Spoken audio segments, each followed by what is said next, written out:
All right, folks. Well, it looks like we've got a nice crowd in here, so good. Welcome all of you today to our webinar on welcoming publications. We've got Reverend Jonathan Connor with us from the great state of Iowa. He'll tell you more about what he does there in a little bit, but just a couple of housekeeping items. Today, during our webinar, Pastor Connor will show you he has a PowerPoint for you, and if you'd like a copy of that, please go ahead and contact us. Jenna will give you the contact information in the chat feature, which if you're not familiar with Zoom, if you go to the bottom of the page and kind of hover down there, the toolbar will pop up and you can click on that chat feature.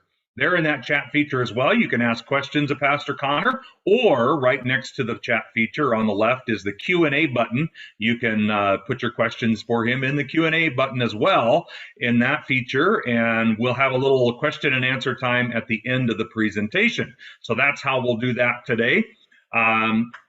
Let's begin with a word of prayer. Gracious Lord, our Heavenly Father, we give you thanks for this day and for the opportunity to be gathered together.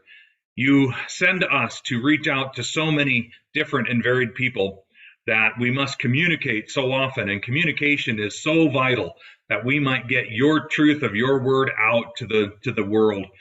And yet we struggle sometimes with our publications and how we do that activity. So we pray, Lord, that you would bless our time today, that you would show us great ideas and tools that we can use, that going forward we may be a blessing to the kingdom and to those around us. In Jesus' name we pray. Amen.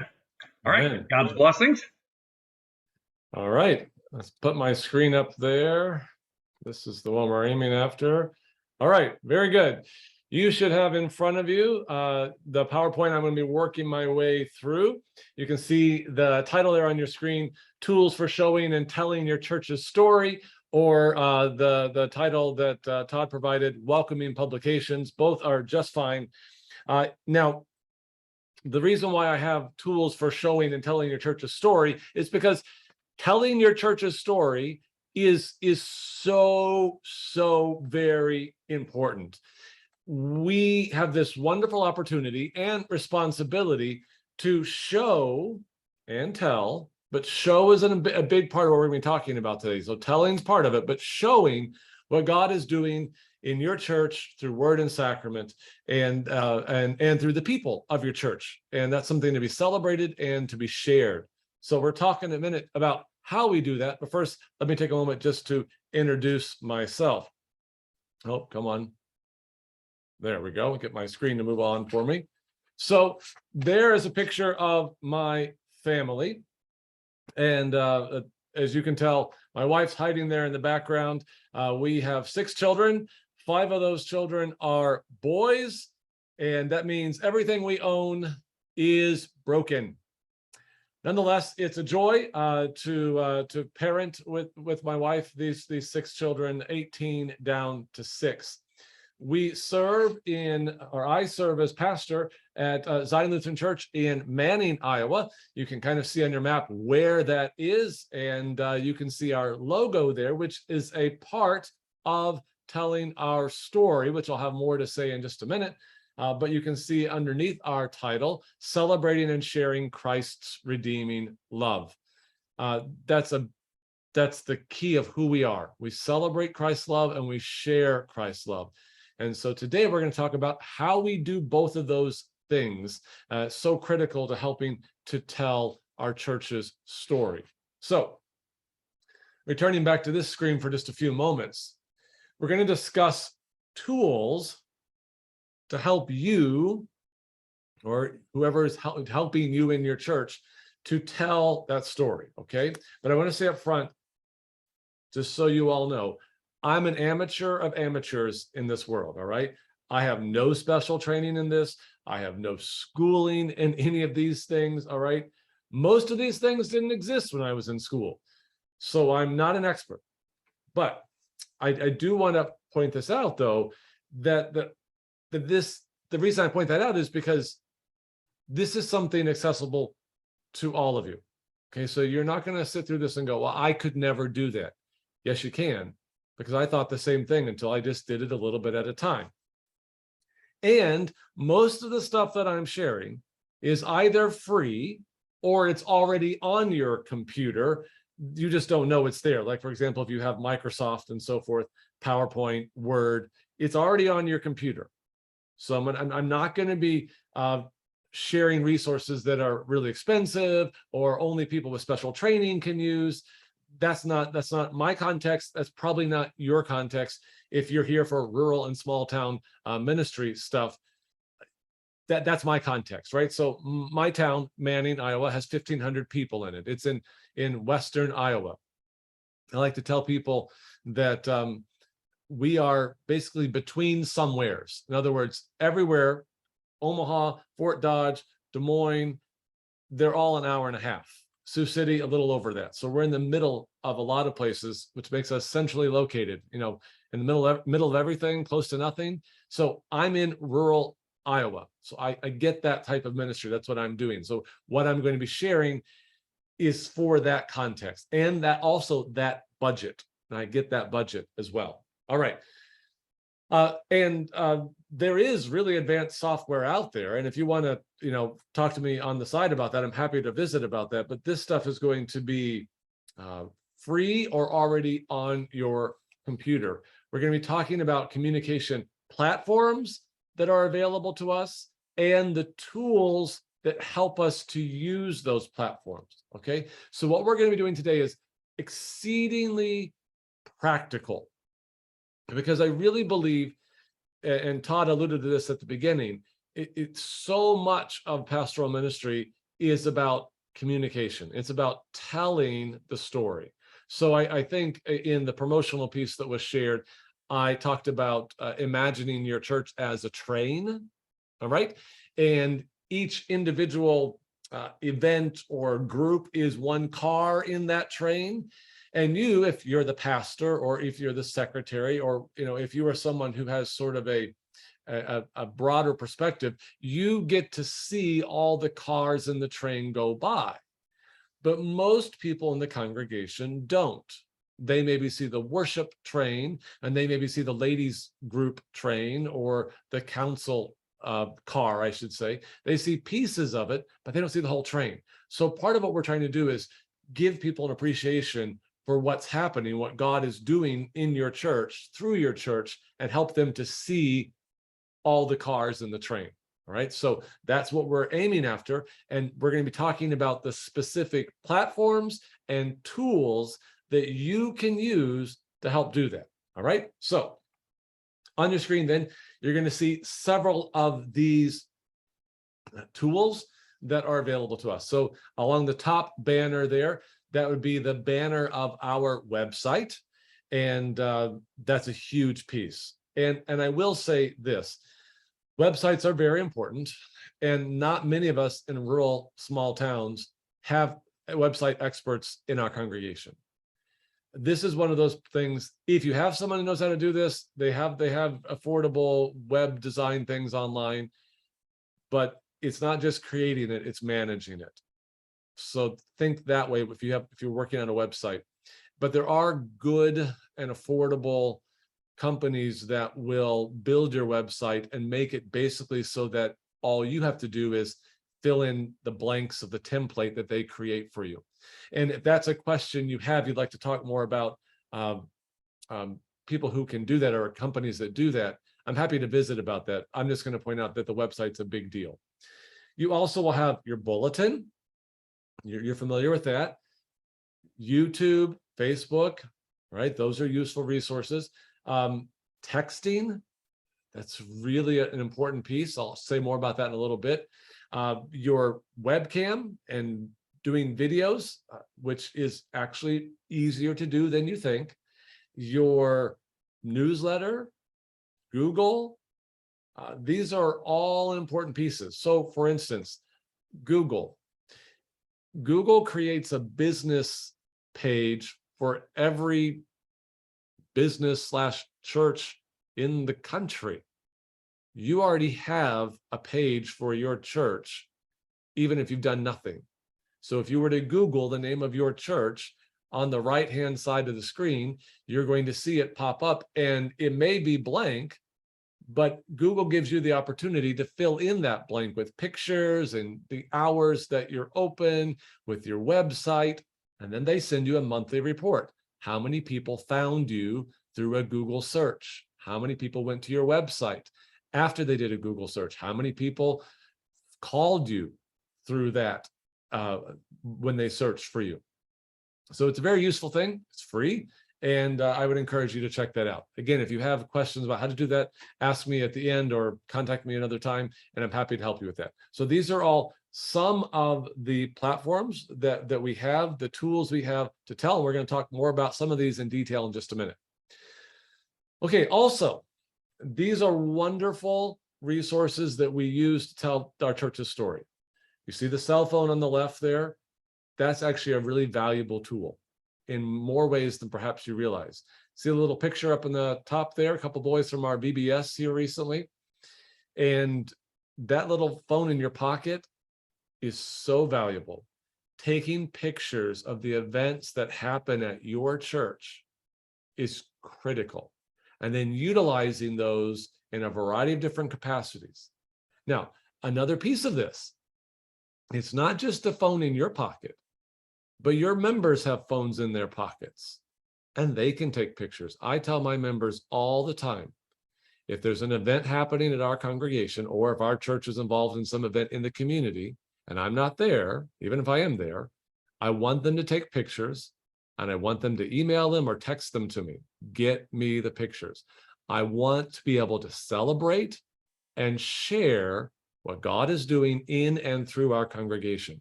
So pictures, pictures, pictures. This is an overstatement, but in our culture, you probably know this. If there aren't pictures, it didn't happen. That's kind of how people treat it. So take the pictures, share the pictures. You really want to get those out there in as many different capacities as you can. And we'll talk about some of those. All right. I mentioned earlier the logo.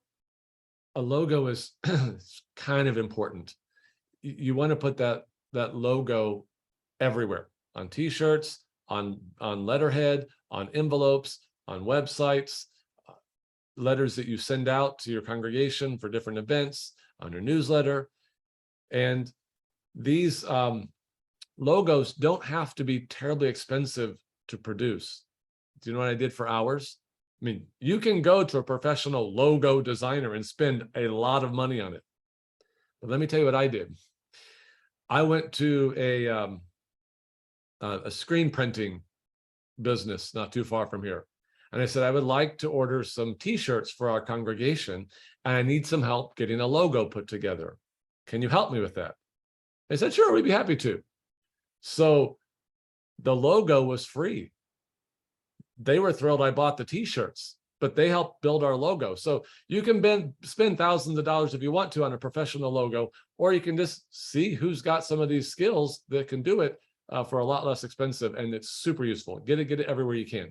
Okay, Google Images, also a very useful tool. We'll talk more about in just a minute. You gotta be a little careful with it because you never know what's gonna pop up. Sometimes you have to be careful with your searching, but there's some useful tools through Google Images. I really enjoy the resource called Remind. You see that in the top right there? Okay, Remind is a fantastic resource, and I've utilized this a lot over the last year. This is a mass texting database. Was built kind of mostly for schools to use, but churches can utilize it as well, and it's free. That's fantastic. It's free. So you need to send out an invite to every cell number in your congregation that you have. They can opt out. They can say, nope, I don't want to receive text notifications from my church. That's fine. They can choose that. Or they can say, yes, I would love to receive text notifications from my church. And it allows you to schedule texts. You can attach documents. You can attach pictures. So this is incredibly useful, because as useful as email is, and I also send out mass emails to the congregation on different announcements. But people aren't always too great at opening their emails. So if you have something you want them to see and you send them an email, they may not open it for a week, or they may not open it at all. But most people read their texts. So this is wonderful. And I'll talk more about this later, but it also allows you to put links in there. So if you want to send something that you've converted into a link, a video or something of that nature, you can send that out via text. Super useful. And you can build different groups within it. So I have my confirmation family group. I have my Sunday school family group. There are different groups that we have built within it, so I can be target specific who I want to receive the message. So Remind, if you just Google Remind, super useful. Okay, you also see Canva. I'll talk more about this in a little bit, but I love Canva.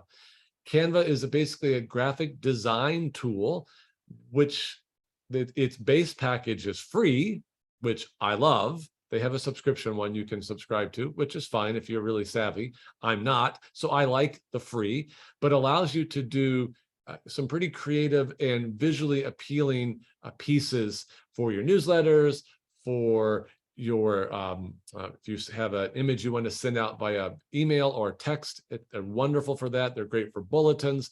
I'll show you some few examples here in a little bit. Also, you see the Lutheran Church Missouri Synod photo gallery. I'll share more about that, but our church body has a website connected to their website with lots of images that you can use, and it's liturgical art and that sort of thing. So very useful. Google Voice is also useful. I use this one. I started originally with Google Voice and then transitioned to Remind. So Google Voice is useful. And if you want to use Google Voice for smaller groups, like your elders, or if you have deacons or your council, that works very well. The nice part about it is it syncs with your Gmail. And so you can get messages through your email as well as your phone. It's a useful tool, also free. Pixabay, I'll talk more about that a little bit later, but that's also high resolution, royalty-free images. So, you've got, stock photos. Well, some of those sites are subscription only. Pixabay is free, so super useful. And you can see the webcam, which is what I'm using right now to talk to you. A very useful tool, which I'll talk more about in a little bit. Okay, so that kind of introduces some of our platforms, some of the ways we communicate with people. Let's talk now about some of my favorite tools to help you with the tools. All right, so in the top middle, you can see the arrow pointing to the remove background function. So if you have Microsoft Word or PowerPoint, I'm not sure about Google Slides. They may have something similar in there, I don't know. But on the PowerPoint and on the Word, they have the remove background feature. So if you have an image and the background is distracting and you don't want the background there, you can remove the background. That is so fantastic. I do this all the time, and it allows you to actually create images much more effectively and layer images, and you can get rid of the background that you don't want. So this is very useful for making more visually attractive or stunning images that will capture people's attention. So I'll talk about that in a minute.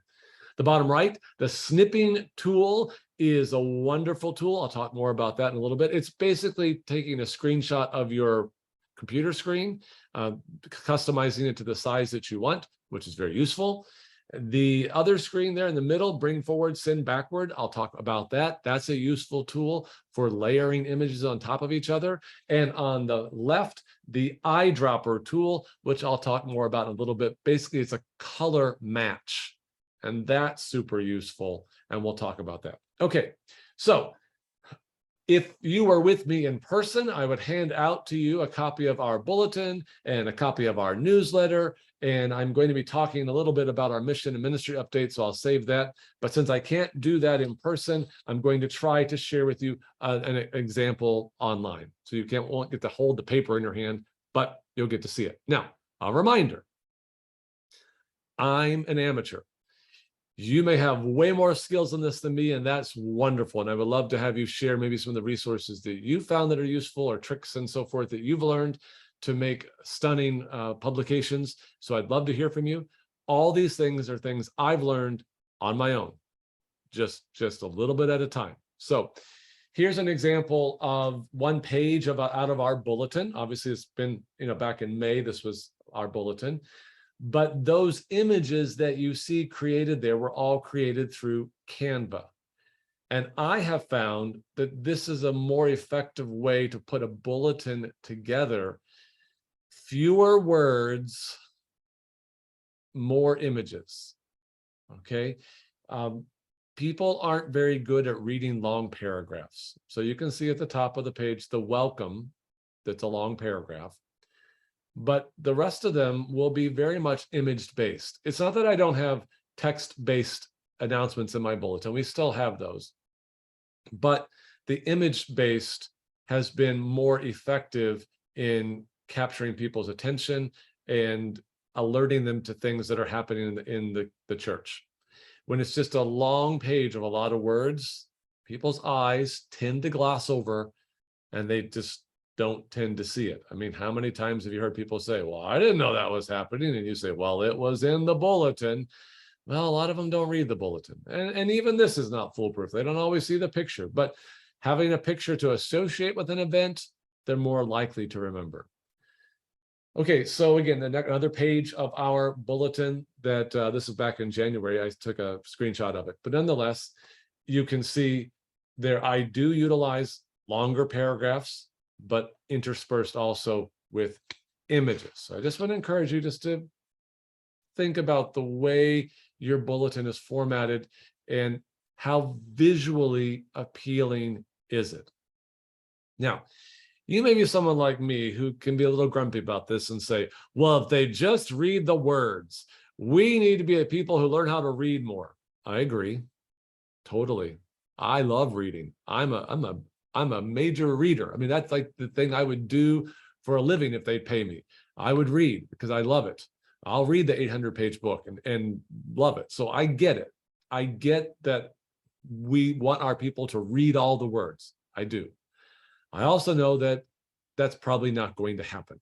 So having a visually attractive bulletin is helpful. Now, there are some churches I've seen who have very elaborate and visually stunning, professionally done bulletins. If that's you, wonderful. I'm an amateur, so I'm working with what I've got. Free tools or tools already in my computer.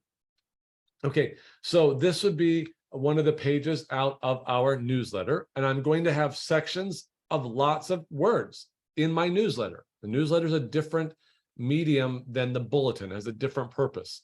So part of our newsletter is going to have theological articles, 2 or 3 every month. I'm going to have in there teaching things, teaching tools to teach people on different areas. This one's on mental health, on the importance of saying out loud what's on the inside. So I will always have an image associated with the introduction of the article, but I'm not afraid to use pages with lots of words, but I also want to be careful that I keep enough white space that it's not totally overwhelming, so that my paragraphs are digestible and there's enough white space on the page that it doesn't intimidate people with too many words. But balanced in that newsletter, you will find these sorts of pages.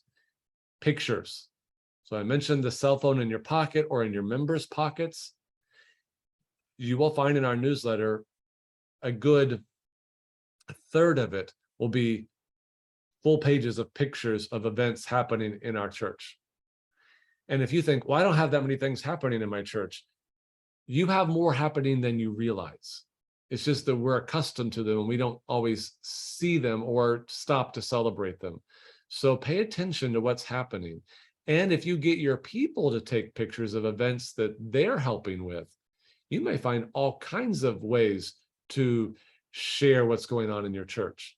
So here, this is very much image-based, and people are drawn to images. They're drawn to faces. So another thing to think about is when you're taking your pictures, and you're going to have to get over some of your awkwardness on this, because I know nobody likes being the guy running around taking pictures, but it's important. And so don't be afraid to say, smile for me, please, or to get up and you want to see faces. People are drawn to faces.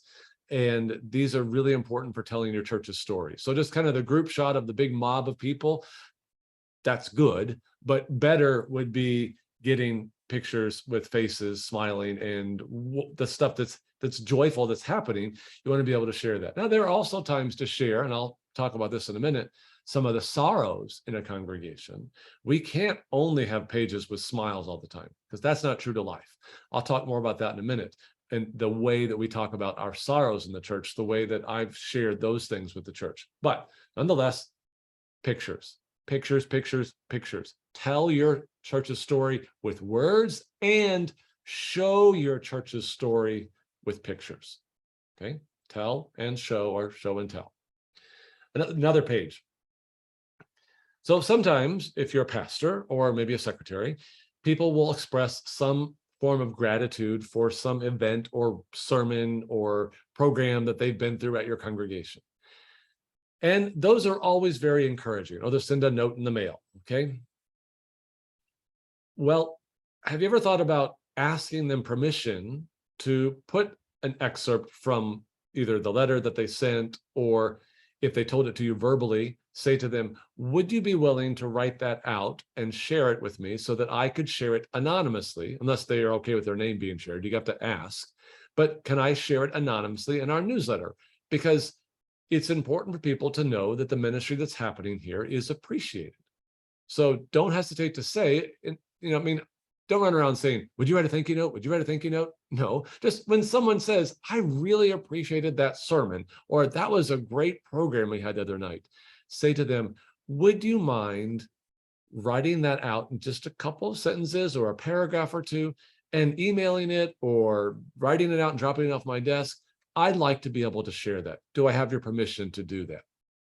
So on your screen, you will see just a few examples of people who have done precisely that. So this is one of our newsletters. I don't have it every month like this, but every few months I like to put in an assortment of the thank you notes that we've received to show them that the mission and ministry that they are supporting, right, through their prayers, through their giving, through their participation. And even if they're just sending me, let's say, for example, there's a thank you note from a shut-in for visiting the shut-in. Okay, on whose behalf am I going to them? My congregation, Zion.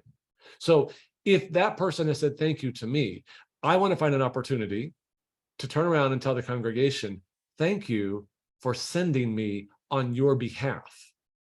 To tell them, you are the one who you're making this happen. You're sending me, you're making sure that our shut-ins are being visited and that they're receiving communion, that they're hearing the love of Jesus and that they feel like valued members of the body of Christ.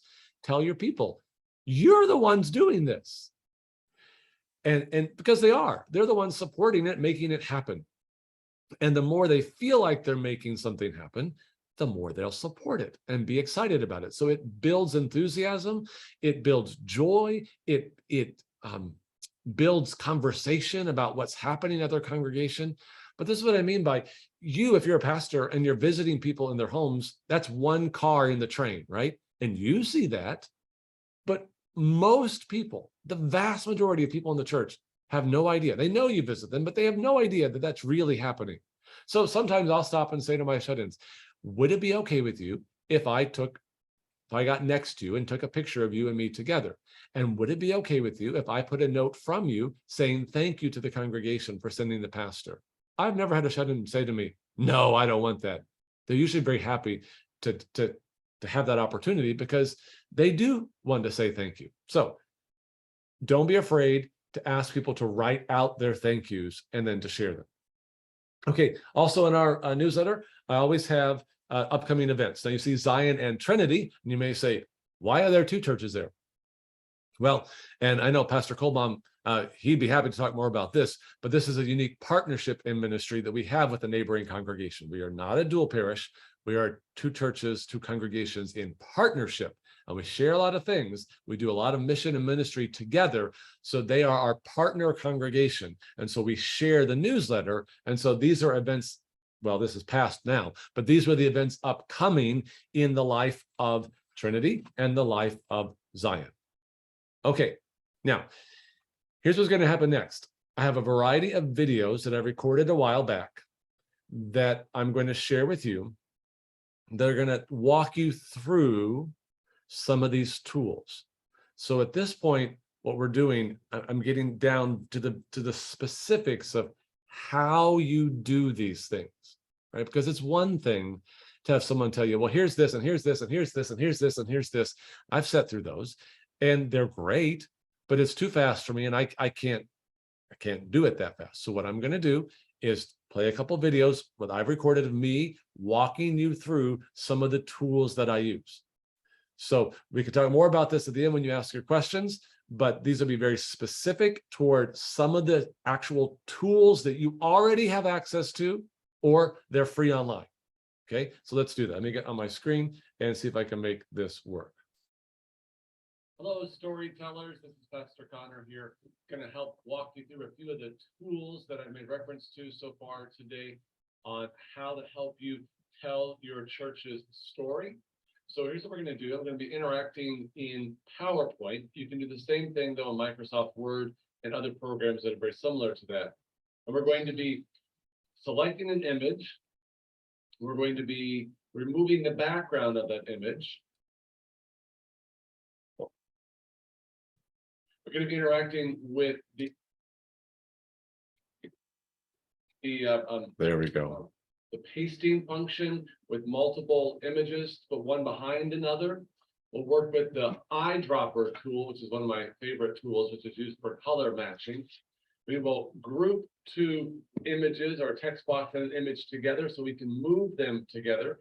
Then I also want to show you the Snipping Tool, one of my favorite little pieces on desktops that are really useful for selecting images. All right, so I'm going to switch my screen over so you can see what I'm talking about and then hear what I'm saying. All right, here we go. All right, so here I've got PowerPoint up, and I've just got a blank screen right now. I need to go find the image that I'm going to use. So we're going over here to the internet. You can do this a few different places to look for images. Some of them I'll reference now and have separate video for some of the other ones. But right now, this is the LCMS page. They're free stock photos. And you go to photos.lcms.org, see up here, type in /index, and you will find this page. Then you want to click on downloadable church art, and it will pull up a lot of different pictures. You can select from a lot of these different pictures, which you may find helpful for a variety of different purposes. You can also use Pixabay.com. There are multiple other ones, but Pixabay is free stock images. They have limited stuff when it comes to Christianity, but they do have some items there which you may find helpful. Everything on Pixabay is free, so you don't need to worry about copyright and so forth there. They provide those free of charge. Over here, though, we're going to find our image on Google Images, and you do need to be aware that there are sometimes copyright images on Google Images. Nonetheless, for demonstration purposes, we're going to pick this image right here, picture of Jesus on the cross. I want to copy that, so I'm going to right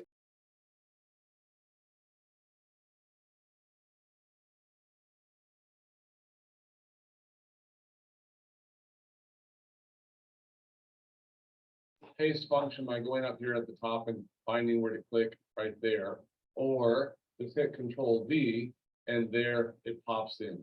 All right, so I'm bringing my image down. What I want to do, I'm going to remove the background. So go up here to Format. Over here is the Remove Background function. I love this function. So click on this, Remove Background, and now I need to drag my area that I want included in my final image, so it knows where to start removing the background. Now, it's going to take a little bit of work to tell it exactly what I want removed and what I want kept. So I have these little guys up here at the top left. So the first thing I'm going to do is select Mark Areas to Remove. Click on this guy. See my little pencil comes down here. I want to remove all of this section. And I'm going to keep working on this until I get it to do what I want it to do. Sometimes it's going to take a few of these little pen strokes. Now you can see I've got all the background gone I want gone, but part of it's still missing. The cross here, the top of Jesus' head. So mark areas to keep. Now I'm going to come down here and say I want to keep this part. I want to keep this part. I want to keep this part. And then I noticed, oh, it filled that little spot in. I don't want that part. So I'll go and select to remove that part. And so pretty much I've got what I want right now. And sometimes it takes a little bit of time to negotiate with it, but I'm done. And I click out of here and say, okay, that's what I want. So now I've got Jesus here, the background removed. And now I'm going to add a text box. Maybe I want to add a title here. So I'm going to go up here to Insert. Text box is right here. And I'm going to draw my text box. Now in Microsoft PowerPoint, there's no line at the moment. So I'm going to go over here and I want to make my line a solid line. I want my line to be a little bit thicker, so I'm making it bigger. But I want you to notice something. Look at how it's over top of Jesus. I don't want it to be there. I want it to be behind Jesus. So there's a function for that. It's the send backwards or send forward function. And you go up here to Format. And this guy here says send backwards. I want to send backward. And now it's behind Jesus. And so now I can click in there and I'm going to add the title, the crucifixion of Jesus. Oh, look at that. I gotta get my words to spell right. I got an extra. All right, crucifixion. All right. So I think, oh, but it's black. I don't want it to be black. I'll change the color to white so I can see it. I'm going to drag this out a little bit and I want to move it over to the side. So, okay, now I like the way that looks. But let's say if I wanted to move it on my screen and didn't want to have to move each of them individually. So I has to move individually, then I have to move Jesus individually. What if I want to move them together? Well, here's what you do. You see how I have Jesus highlighted. I would hit the Shift button and then click on the next piece. Now they're both highlighted. If I go up here to Format, I can hit Group and make them a group. And now they move together. That's very useful because sometimes you may have 3 or 4 items on your screen that you want to reposition, and you don't want to do them all individually. So you group them together and you can move them together. If you want to ungroup them, you simply ungroup them, and now they move separately. All right, the other piece I wanted to show you is this magic little snipping tool right down here. Now I have it pinned to my taskbar. If you can't find it, simply type in Snipping Tool, and then it shows up here, and from there you can pin it to your taskbar. So click on Snipping Tool, New, and if I just want to cut out a picture of this, now I have this picture. I'm going to copy it. I'm going to go down here and paste it. And now I have just that image. It's a wonderful tool to be able to capture any particular image on your screen with the snipping tool. So cut and paste it. You can save it as a picture if you prefer, as different formats in terms of the video saving. You can save it as a picture, and that's an easy thing to do.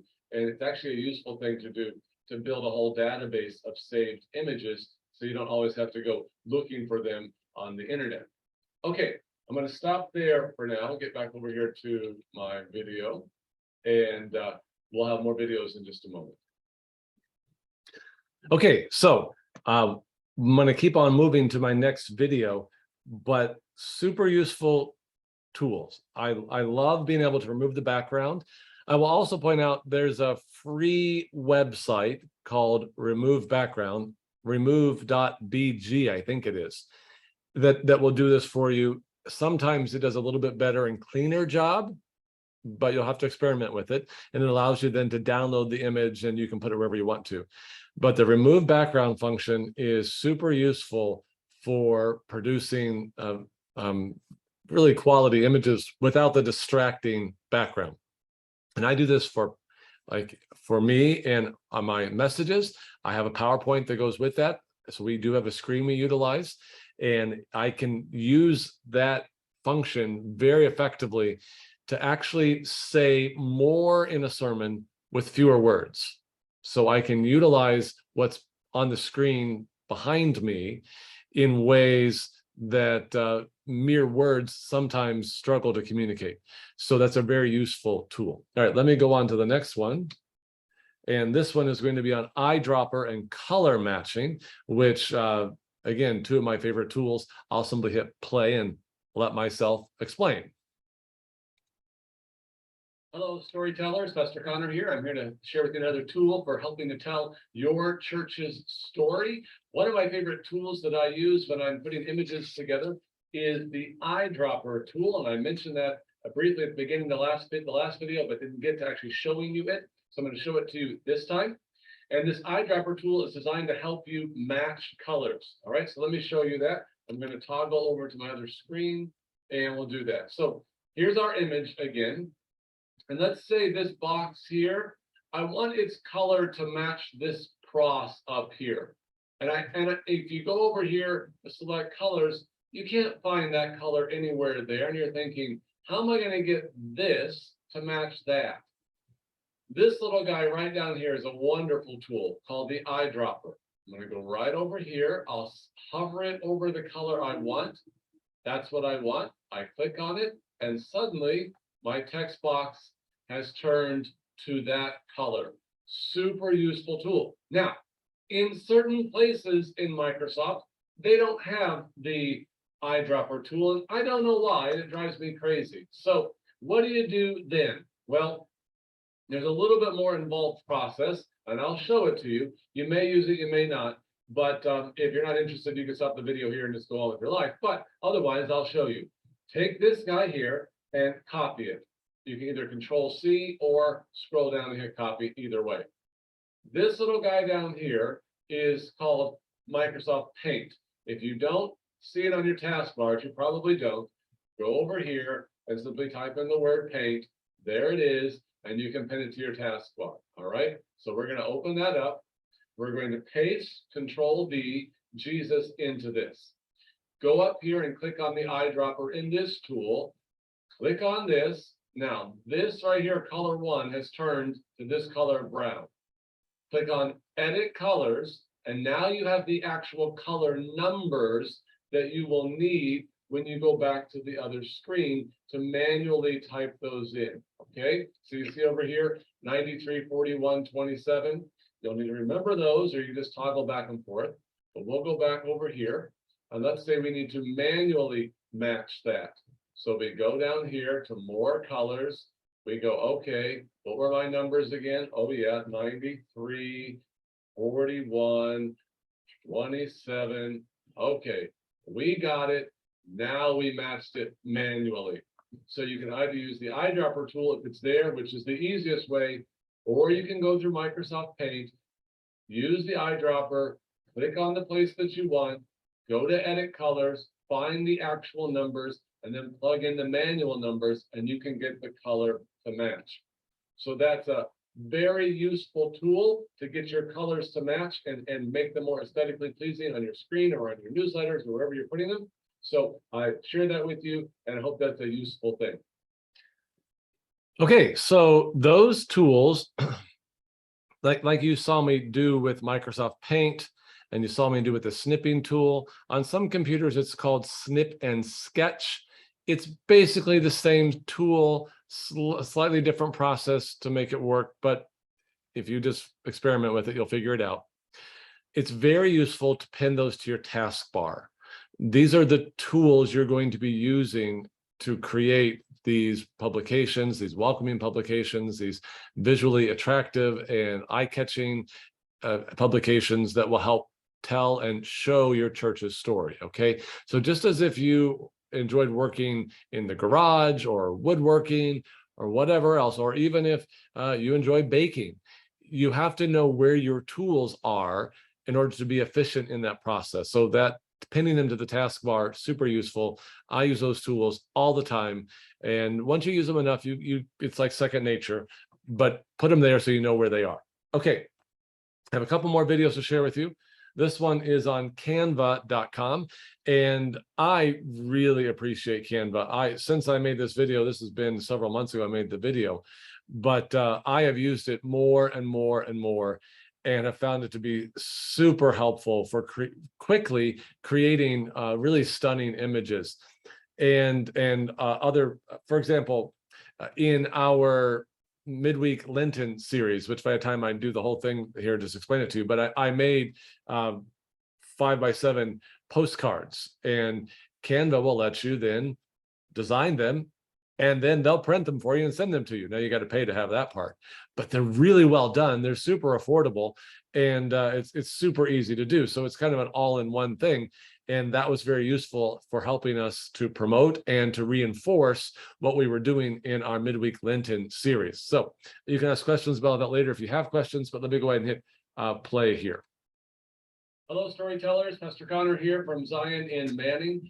Today, I want to share with you a resource to help you tell your church's story called Canva, canva.com, Canva.com.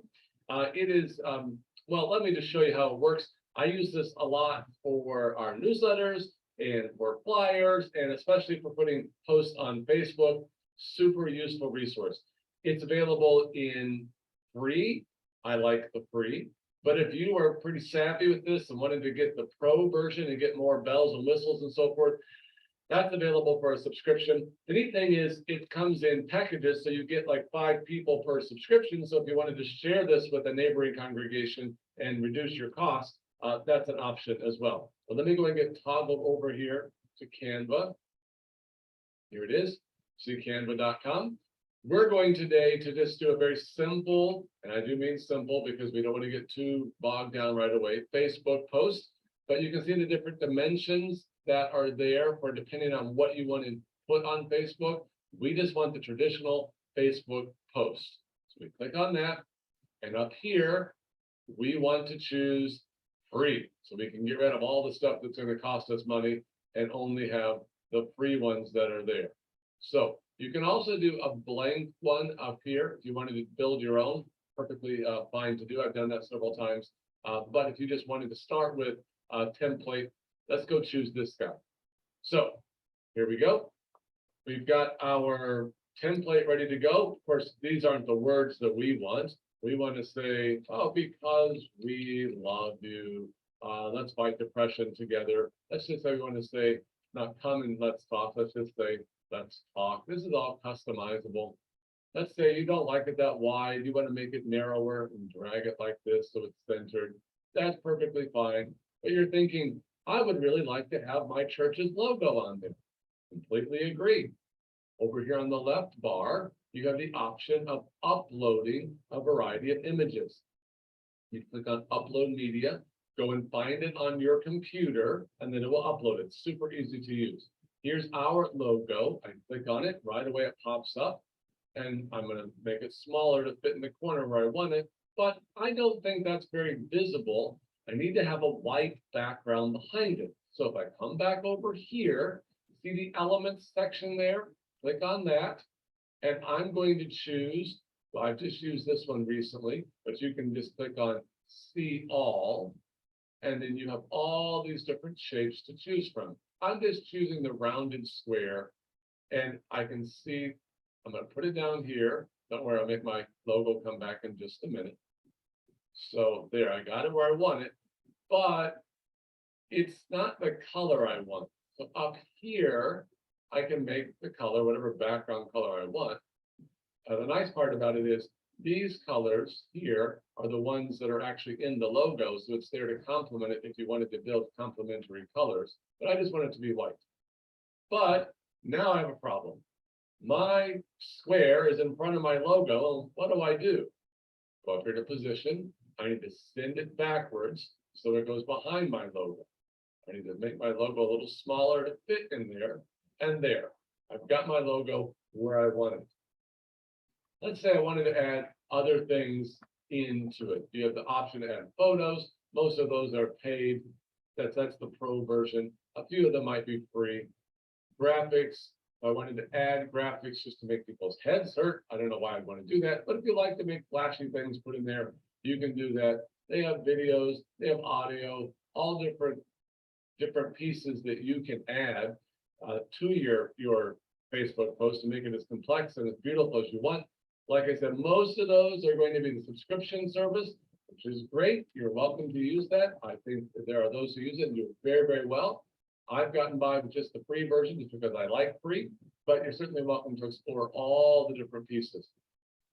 You can also change the text font here, the style this way. If you like a different style, you can find a different style here and use that. We just stuck with the one that was already there, but you're welcome to change that. You can change the font color. If you wanted to change the font color, you can do that to make the font a different color. Whatever you want to do, it's all customizable in here. Let's say you've got it where you want it. I like it like this. I'm done. This is good enough. Let's go hit the download button. You download it. It's going to do its little work here to download it. It pops up over here. I want to show it in my folder, and this is in your downloads. You probably want to retitle it. It comes with its standard name. I'm going to say, welcome to Zion. That's what I want it to be called. Now, from there, the important part is that you put that document where you want it so you can find it. Otherwise, it's going to live in your downloads and you may forget it's there. But to do that, you right-click. You can either cut it or copy it, and then open up the file where you want it, and then paste it in there by hitting Control-V. Super easy to do, but it's just important. It's an important step. That way you know where to find it when you go to Facebook and upload the image, right? So if we were to go to Facebook, and let's just quick hop on there, and I'll go to Zion's homepage. They get it to log in for me. Come on, wake up. Let's give it a second. Apparently it's going to struggle there. And we will pull up Zion's homepage. You've probably done this before, but if you want to add a post, you can do that by clicking, well, when it gives us the option. There we go. Create post. I'm gonna drop a photo or a video in there. And right now it's still in my downloads, remember? And so there it is. I would just double click on there, and that'll pull it up on Facebook. And from there, you can add different descriptions and so forth, whatever you want to do with that. Let me toggle back over here. And that's the gist of it. I know we buzzed through it pretty fast, but canva.com, fool around with it. And the important part is it's all customizable. There's the free version, there's the paid version. When you save it, make sure you save it where you can find it, and then you can put it on Facebook. You can put it in your newsletter. It's an image you can paste anywhere, but it's a good resource for having some of those professional backgrounds and templates that are really hard to create on your own. All right, thanks for watching. Okay, I love Canva because it can make me look like a graphic designer, and I'm not. But they have so many great tools, and if you use them enough, you start to get pretty, familiar with them, and they are very useful for building visually stunning graphics, images, backgrounds, all different ways to help to show your church's story. So I encourage you to check out Canva. I've been using the free version for over a year and love it. So I think free for most of us is probably pretty affordable. We just got to spend a little time learning it. Okay, so I have one more, and this is one that is also free.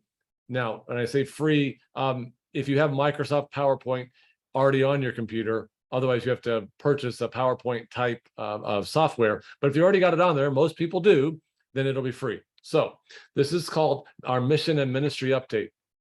I'll let myself explain it, but this has been a really, really useful tool to use to tell and to show our church's story, to give people in one shot, in 1 month, I do this every month, the whole view of the train. So that's my goal in doing this, and I'll explain it in the video. But every month, every person who we have cell numbers for and emails for, they are receiving this every month so they know what's happening in their church, what they are supporting, and how they are a part of that mission and ministry. So let me hit play, and here we go. Hello, storytellers. Pastor Connor here from Zion. Today, I want to visit with you about how to tell your church's story through making your own narrated video. Now, there are lots of different ways you can do this. I'm going to do a simple way. There are many different platforms and programs that allow you to create videos and put all kinds of graphics and music and so forth with it. And I've used those. One great one's called Lightworks, Lightworks. Lightworks, free. It's a little bit of a learning curve. So that's a resource you can use on your own. I'm not going to do a video on it, but if you want to learn more about that, feel free to give me a call here at Zion Manning, and I'll be happy to walk you through it. But what I want to do is share with you something I do every month for my congregation called our Mission and Ministry Update. It's very simple to do. It takes a little bit of time, but actually it's pretty simple to do. So I'm using right now our webcam. I have on my desk a webcam. I'm talking to you through the webcam and a microphone. These are very inexpensive items. They're just plugged into my desktop. So super easy to use and available for you, not hard to come by. Okay, so then that webcam comes with a software that allows me to do what I'm doing right now. So on that interface, I'm simply going to toggle between the screens that I've got up. So I'm going to show you how I do my mission and ministry update. If you'd like me to email you an actual mission and ministry update so you can see kind of the finished product of how it turns out, I'm happy to do that. But here's what we're doing. I've got on my screen my face right now, but I'm going to change that over to this guy. This is our mission and ministry update. So here's what I do. I've just made a PowerPoint. That's all it is. It's a PowerPoint on your screen. And I am going to narrate through the PowerPoint. And I do this every month for Zion. I always start by sharing whatever sorrows that we have in our church for the month. If there are any funerals that we've had or any particular forms of grief that we are experiencing as a congregation or losses, we acknowledge those, we grieve together.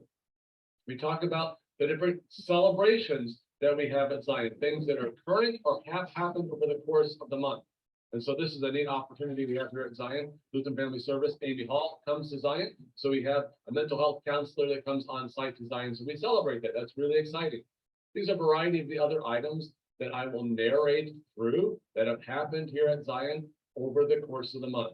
Ramsey Plus, you don't know about that, you got to talk to the district. Good stuff there. So anyway, I walk through these, I narrate these. Here I talk about these things are coming up. These are the things you can look forward to. So I narrate through the ways that they have to be involved in different opportunities at Zion and at our partner church, Trinity in Manila. So I'm just buzzing through those now for you so I can get to the end. Upcoming.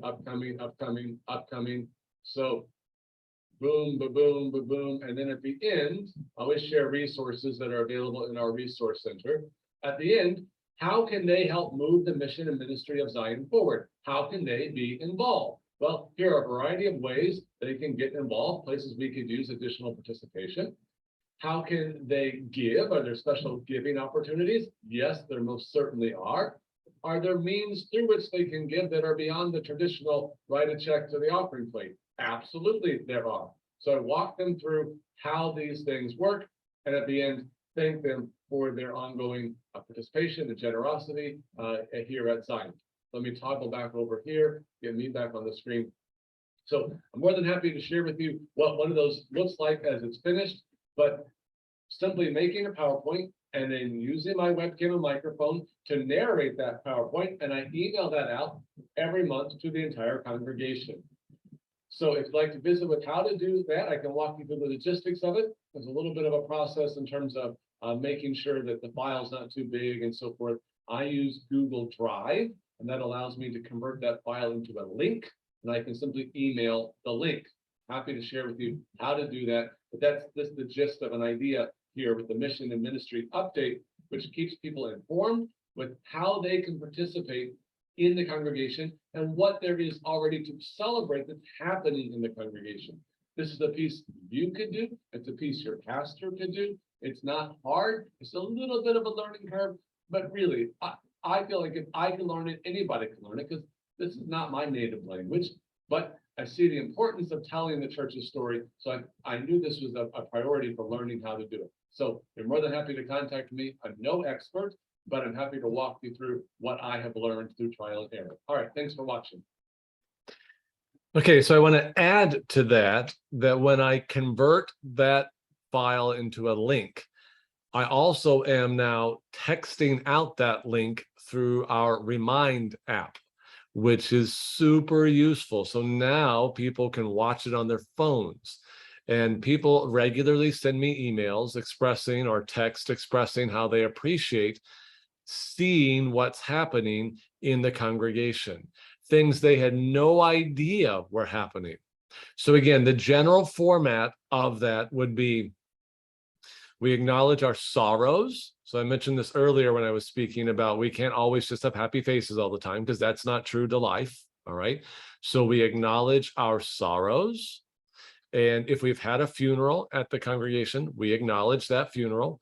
But I'm also very careful to indicate, and we don't necessarily go into specifics here unless it's something traumatic that we have permission to share, or something significant happening. But there are other forms of sorrow and grief than just death. So we acknowledge those forms of grief. So we went through the whole COVID thing, the isolation, the inability to visit loved ones in the nursing home. That was clearly a source of grief and sorrow. So we would acknowledge that every month.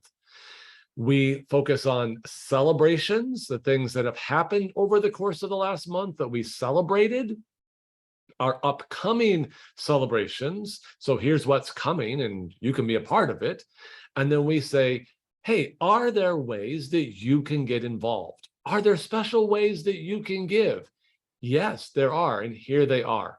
And then I always want to end by saying thank you so very, very much for making the mission and ministry happen, because you are the ones who make it happen. Your prayers, your volunteering, your giving, you're sending me in your place. You make it happen. So it's a chance for me to speak very directly and personally to the congregation, and to help tell and to show the church's story. Okay. So we are back to our opening screen, and we have buzzed through a lot of things and a lot of tools and a lot of platforms. And I hope there are some questions and so forth that we can now take a few minutes to ask and answer. But let me see if do I stop sharing my screen here, if I can figure out where, pause share. Stop share. I think I can do that without canceling the whole thing. Here we go. All right. There we go. Pastor Colbaum, I'll give it back to you. Well, thank you so much. What a fantastic slate of resources you have shown for us today, and some really good things. I was taking copious notes as I went through, so that's a good deal. And as we put in the chat feature, if you would like a copy of the PowerPoint, please let us know at rstm@lcms.org, or email Pastor Connor directly. I think it's just Jonathan Connor, IDW. Other way around, it's Connor Jonathan. Connor. So I'll spell it out here for people. Connor, Conner, Jonathan, Jonathan,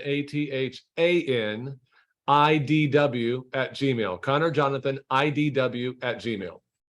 Okay, and Jenna got it in the... Perfect. Jenna put it in the chat real quick. So Perfect. We've got it in there a couple of times.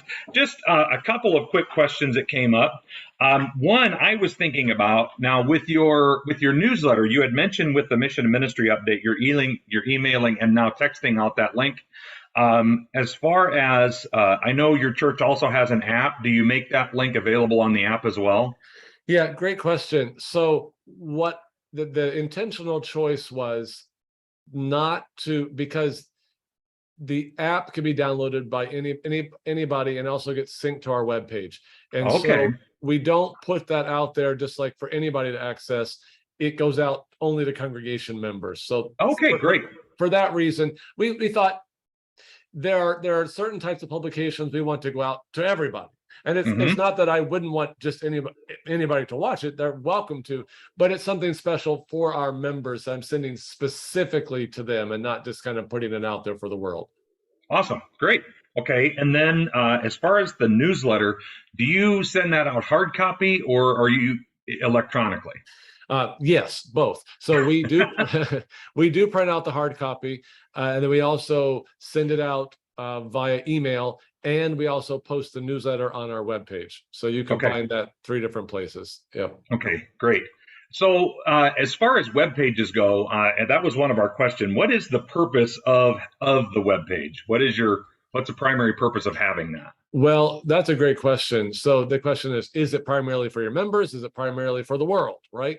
And I use mine primarily for our members. That's how we've used ours. Now, everything on there is accessible to the world, but we use that as a tool to help tell and show our story to our members. And I can say things like, okay, let's say you get home and you forgot your bulletin and you don't know when such and such thing is happening. Well, it's on the website, it's on the app, you can find it there. So it's a way of helping them to know what's happening in the life of their congregation. It's a way for them to give. It's a way for them to stay in touch with the church. We talk about our app as basically taking Zion in your pocket with you, so you can kind of always be connected. Now, it's another layer of complexity and staffing and resourcing to turn that into something that now is going to be like your tool to reach the world, sort of thing. That's a great tool for a website. I have to live with the reality of rural and small town, and I don't have that type of staffing available to me to utilize that in that way. So there are big churches who can do that. They've got staffing, and maybe some small ones who've had just really gifted people. We that's not the reality we have. So ours is more for our members. But I always tell our members, we're very intentional about the stuff we put on our website being shareable. So one of the things I do, and I would encourage people, just, take 10 minutes, go to zionmanning.com. That's our website, and click around. But I also would have you click on the blog tab. Now, the blog tab is basically all I do there, because I have to manage my time. I have to be realistic in what I can do and can't do.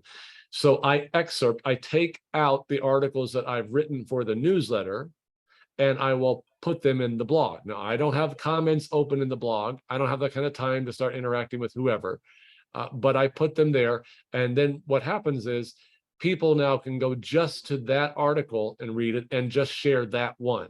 So it's multiplying the levels of exposure to the material, the newsletter hard copy, the newsletter online, the newsletter email, and then excerpting the articles into the blog tab that can be read that way and shared that way. Excellent. Just kind of piggybacking on that, then you said the articles that you write, you showed us an example. You said you put 2 or 3 theologically based articles in there every month. Are you writing those, or do you source those from other places? So I write the vast majority of those. My partner pastor over at Trinity in Manila, he writes one every month as well. So we both he writes one every month. I write 1 to 2 every month. Okay. And that's just a part of that's for my own sanity, that I need to be able to write. And it's another way I do a couple things. It's another platform by which to reach people. And it's a discipline so that I know I need to be thinking and preparing and writing all the time, because then now that comes up in counseling situations, in teaching situations, in sermon prep. So it's not simply a standalone thing. I'm double dipping all over the place in terms of who and how I benefit and other people benefit from it. But 1 to 2 a month I write. He writes 1 a month. Now, also in our newsletter, and this is something to think about. So we have a program here in town. We have a hospital that's in town, and they have a senior life solutions program. This is group therapy for 65 and above. All right. And because there are different life circumstances when you hit that range of age that come up. And sometimes having resources to know how to cope with that can be hard. And so it just happens that a couple of our members run that program. And I asked one of them, I said, would you be willing every month to write something on mental health? And then I'll be more than happy to put in the logo for Senior Life Solutions and promote what they're doing good things at the hospital. So she will submit an article every month that's on mental health. And then other articles will be submitted by, our Ladies Guild if they have something they want to share. Our preschool is submitting something every month. So I'm sourcing a lot of the material from other places, but the theological articles, that's coming from me and my partner. Okay, excellent. And if you are trying to beef up your newsletter, I would mention too, you had mentioned the LCMS photo gallery. There's also several resources there where you can get articles too. The RSTM has a monthly newsletter, and Stewardship has some great resources. Right. If you want to get some things but don't have somebody that can write, there are some great places to get some resources there too. Okay, we're actually out of time, but we're going to ask just a couple more questions.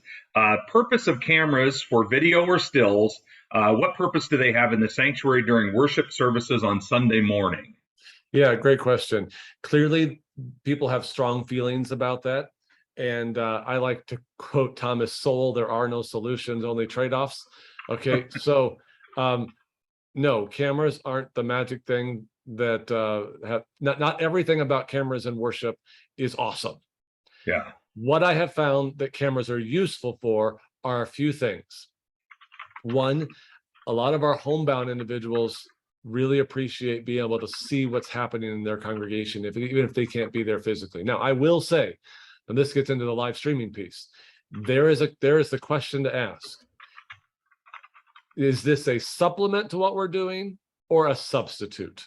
If it becomes a substitute, I think we have a problem. As a supplement, I see ways that it can be very helpful for people. It is not meant to replace or substitute at all. That would be not good. But cameras are useful for a lot of those sorts of ways. Cameras are useful so cameras that are mounted out of the way, so they are controlled from the back and no one sees them. These are the ones I'm talking about. I'm not talking about running around with a cell phone during church and trying to take pictures of things. That's not what I'm talking about. But I'm able then to go back to the video and take a screenshot of one of the child vocalists we had from that Sunday, or a special instrumentalist who played that Sunday, and I can excerpt that picture, I can put it in the newsletter, and I can celebrate that they shared their gifts in worship and gave glory to God, and were, a real blessing to the Lord, and gave blessed the Lord, and were a blessing to us. So in that way, I see cameras being very useful in that way. But I understand the question in terms of should they be there or not. I think that's a live debate and well worth talking about. No, I'm not a person who says cameras are amazing, they're awesome, we should all have them. There are trade-offs. There are some good and some not good. And I think we have to be sober about that. And no matter which side of the fence we fall down on, we should be charitable enough to say, yep, I can see the positives on their side, and we need to acknowledge that there are some not positives. Well, and I really like that distinction of the whether it's a substitute or a supplement. I think that's excellent. Yeah, that's excellent. Okay, just regarding websites, what is your thought about a church and its school having either one combined website or two individual websites with links to each other? Yeah, great question.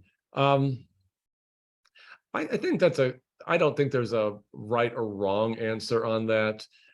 I would love to see, let's start with the church side. Even if they're totally separate, I would love to see a church celebrating what's happening in the school and doing that online. I would love to see the school celebrating what's happening in the church and doing that online. So whichever way, if you're just, if they're separate or on the same page, in my experience, I've looked at both, and both can be done well. My larger question is just make them clean and less busy.